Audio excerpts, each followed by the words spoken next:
Hello everyone, in this video I will show you how to start up the 8F or Jubilee. Class locomotive, okay, let's get started.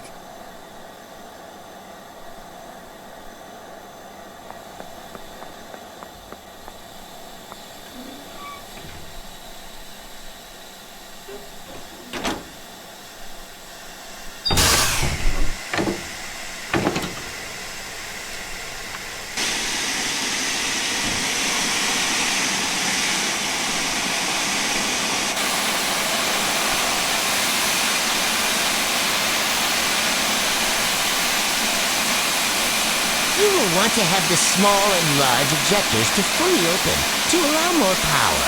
You will want to move the reverser to forward in the direction you want to go, or it might face forward. Now open up the regulator a little bit, almost too much, or you will slip. You will want to put the brake to release.